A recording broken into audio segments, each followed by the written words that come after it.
Good morning. My name is Dustin Monge. This is my Mise en Place project. I decided to do a calendar of from March of last year. In this first slide is an example of my calendar from 2019. In this calendar, it shows my list of appointments when my stepson had to leave with his mother on her weekends and bills that needed to be paid each Friday.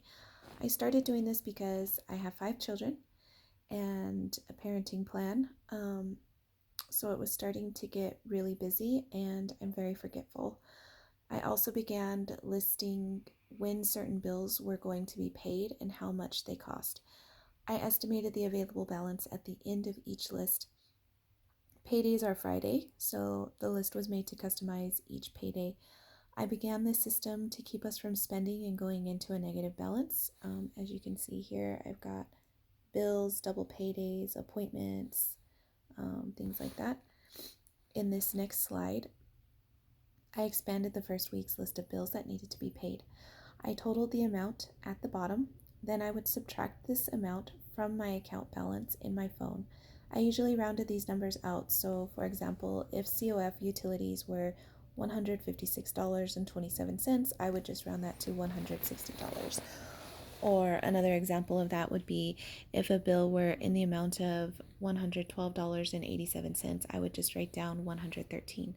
I noticed I entered the amount, the total amount incorrectly, but I did know what I meant, so there's that one. This next slide shows appointment times and which children were due for their dental cleanings. I have 5 children, so making sure that I knew which kids needed to stay with the nanny and which ones I needed to take to the dentist was key. I was having a hard time as the kids got older and as I got older to remember all of this.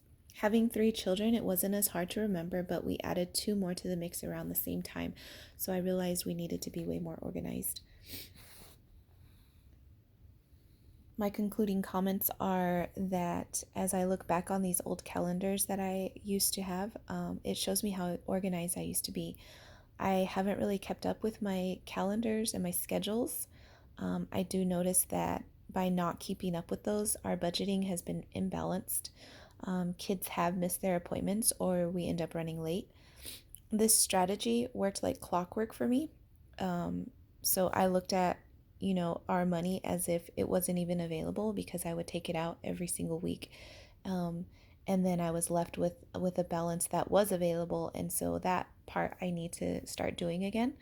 I'm currently in the beginning stages of creating another plan just like this because we're even busier now and it's probably going to be a lot easier to get things done and to make sure that we don't go into a negative balance again. So I'm trying to get all of this organized again like I used to have it. Thank you.